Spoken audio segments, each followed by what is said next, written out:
आप लोग का बहुत बहुत स्वागत है आपके अपने चैनल में। आज हम आपको पढ़ाएंगे कि थर्मोडायनेमिक सिस्टम क्या होता है। What is thermodynamic system. यहाँ पे लिखा हुआ है इसका डिफिनेशन, ध्यान से समझिएगा। मैं आगे एग्जांपल से भी आपको समझाऊंगा। थर्मोडायनेमिक सिस्टम एंड इसके टाइप्स कितने होते हैं सब मैं समझाऊंगा आपको। देखिए, a thermodynamic system is the body of matter and separate from its surroundings that can be studied using law of thermodynamics. अब थर्मोडायनेमिक्स क्या होता है, देखिए थर्मोडायनेमिक्स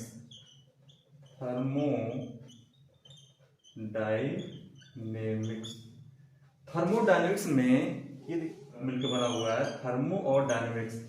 थर्मो का मतलब होता है हीट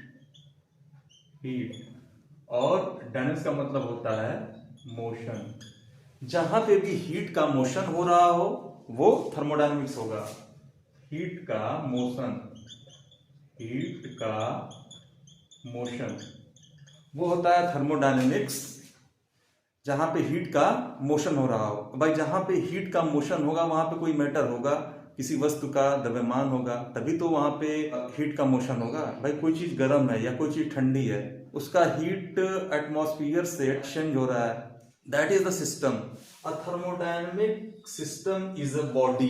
क्या है? अ बॉडी, वो एक बॉडी है of matter and separate from its surroundings.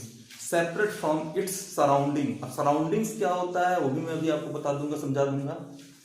That can be studied using the law of thermodynamics. अब देखिए, मान लीजिए कि कोई बर्तन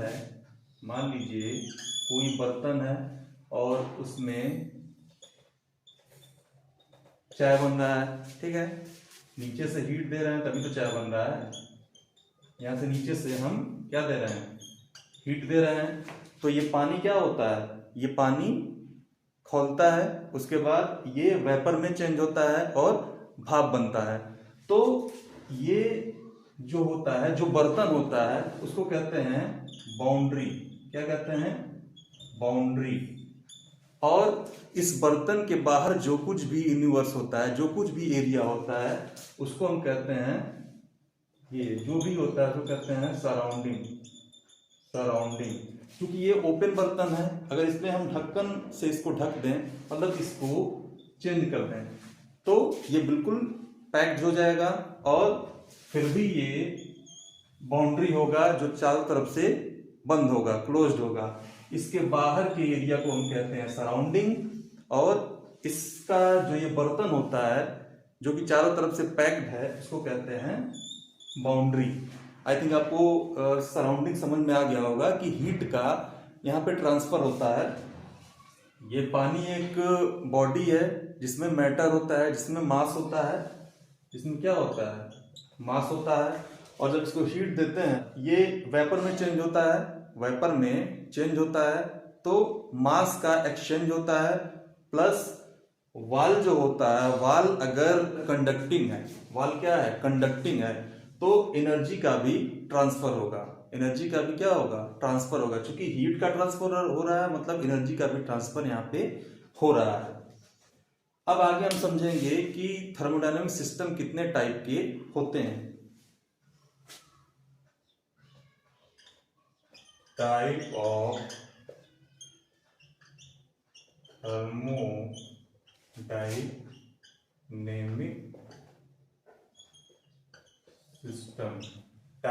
थर्मोडायनेमिक सिस्टम। देखिए, ये 3 टाइप के होते हैं। पहला है open system,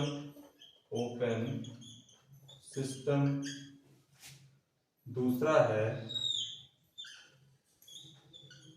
closed system and तीसरा होता है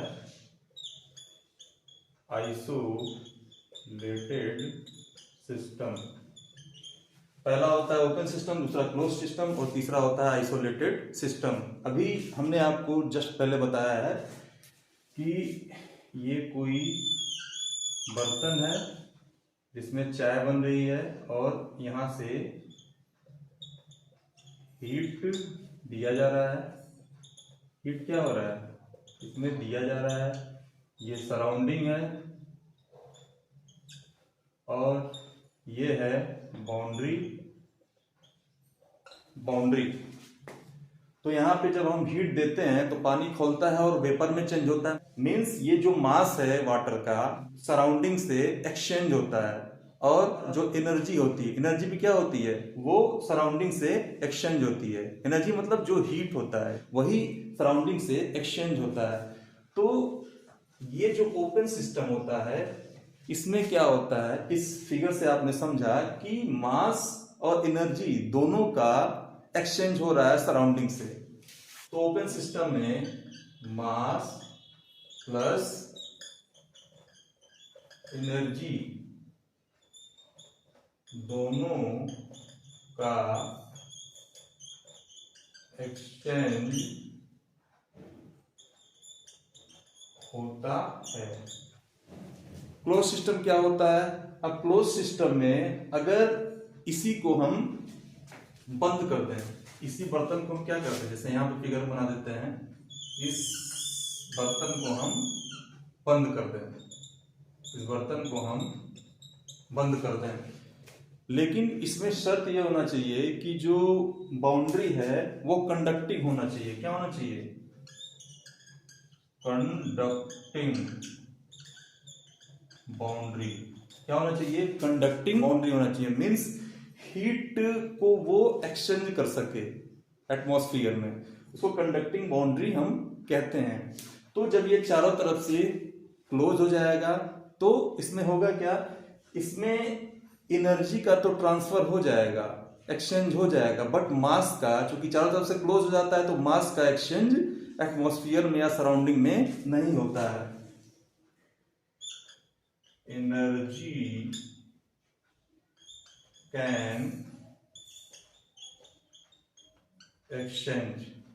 एक्सचेंज मतलब क्या होता है, हीट बाहर भी आ सकती है और बाहर की हीट अंदर भी आ सके। तो उसको हम कहेंगे कि ये कब होता है, जब कंडक्टिंग बाउंड्री होगा। बाउंड्री अगर कंडक्टिंग नहीं होगा, नॉन कंडक्टिंग होता, तो उष्मा का, हीट का आदान प्रदान या एनर्जी का आदान प्रदान, एक्सचेंज कैसे हो पाता। तो यहाँ पे एनर्जी कैन एक्सचेंज, मास का एक्सचेंज नहीं होता है। और तीसरा है आइसोलेटेड सिस्टम। हमने आपको बताया था कि ओपन और क्लोज सिस्टम में जो बाउंड्री होगा कंडक्टिंग बाउंड्री होता है। जो आइसोलेटेड सिस्टम होता है उसमें जो बाउंड्री होता है वो नॉन कंडक्टिंग होता है। क्या होता है? नॉन कंडक्टिंग होता है। जैसे ये हमने एक पात्र बनाया जो कि चारों तरफ से क्या है, क्लोज्ड है, इसमें कुछ भरा हुआ है, मान लीजिए कि गर्म पानी या गर्म चाय भरा हुआ है, और जो बाउंड्री क्या है वो है नॉन कंडक्टिंग बाउंड्री। बाउंड्री क्या है? नॉन कंडक्टिंग बाउंड्री है। इसमें से हीट का आदान प्रदान इससे नहीं हो सकता है। आइसोलेटेड सिस्टम में क्या होता है कि एनर्जी एंड मास किसी का भी एक्सचेंज एटमॉस्फेयर से या सराउंडिंग से नहीं होता है। Can not exchange. एग्जाम्पल मैं बताता हूं कि आइसोलेटेड सिस्टम का क्या होता है। थर्मस,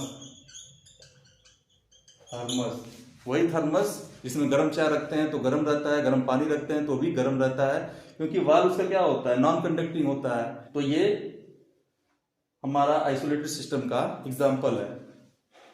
जैसे मैं फिर से रिवाइज कर दे रहा हूं कि ये एक बर्तन है, अगर इसमें से नीचे से हीट दें, इसमें पानी भरा हुआ है, जब हम हीट देंगे तो पानी खोलेगा, ठीक है, क्योंकि जो वाल है वो कंडक्टिंग वाल है, मींस हीट का इसमें से एक्सचेंज हो सकता है, ठीक है, इस वाल से, कंडक्टिंग वाल है। जब हम इसको गर्म करेंगे तो पानी जो है वो, पानी का मास स्टीम में चेंज होके वो हट जाएगा। तो यहाँ पे मास का एक्सचेंज हो रहा है प्लस हीट या एनर्जी का भी एक्सचेंज हो रहा है, बिकॉज ये खुला हुआ है। तो ओपन सिस्टम में मास और एनर्जी दोनों का एक्सचेंज एटमॉस्फेयर में या सराउंडिंग में होता है। कम से कम इसमें एक वाल जो है खुला होना चाहिए, जैसे इसका एक वाल क्या है, बिल्कुल खुला हुआ है, ठीक। और दूसरा है क्लोज सिस्टम। इसमें से एनर्जी का एक्सचेंज तो होता है लेकिन मास का नहीं होता है। क्यों? क्योंकि अब इसको हम बंद कर दे रहे हैं, बंद करने के बाद जब इसमें पानी भरा हुआ है, चूंकि जब हीट हम देंगे तो हीट क्या होगा, चूंकि वाल्व जो है कंडक्टिंग है, कि वाल्व जो है कंडक्टिंग होना चाहिए, मींस इस वाल्व से हीट का आदान प्रदान होना चाहिए। जब ये बंद हो जाएगा तो होगा क्या, ये चूंकि वाल्व कंडक्टिंग है तो हीट या एनर्जी इसका एक्सचेंज एटमॉस्फेयर में या सराउंडिंग में हो रहा है, लेकिन मास का कहां से होगा, मास का होगा नहीं। इस नाते ये क्लोज सिस्टम है, इसमें चारों तरफ से क्लोज होता है इसका बाउंड्री। और तीसरा होता है आइसोलेटेड सिस्टम, इसमें न एनर्जी का एक्सचेंज होता है और न मास का एक्सचेंज होता है एटमॉस्फेयर में, ठीक है। ये एक थर्मस है, मान लीजिए इसी को हम थर्मस मान लें, और इसमें शर्त है कि जो वाल इसका होता है, जो बाउंड्री होता है, वो नॉन कंडक्टिंग होता है, मीन्स हीट का आदान प्रदान उससे नहीं हो सकता है। तो जैसे थर्मस है, थर्मस में अगर गर्म चाय रख दिया जाए तो वो घंटों गर्म ही रहता है, गर्म पानी रख दिया जाए तो घंटों गर्म ही रहता है। हालांकि थर्मस एक परफेक्ट आइसोलेटेड सिस्टम नहीं होता है, लेकिन उसको चूंकि वाल जो है वो नॉन कंडक्टिंग वाल है, इस नाते उसको हम क्या मान लेते हैं, ये आइसोलेटेड सिस्टम हम मान लेते हैं। ये तीनों तरह का हमने आपको समझा दिया, बता दिया। अगर आपको अभी भी कोई क्वेश्चन हो पूछने को तो कमेंट बॉक्स में पूछ सकते हैं, और वीडियो पर नया हो सब्सक्राइब कर लीजिएगा, अपने मित्रों में भी जरूर शेयर करिएगा, नोट डाउन भी कर लीजिएगा वीडियो को पॉज करके। Thank you very much.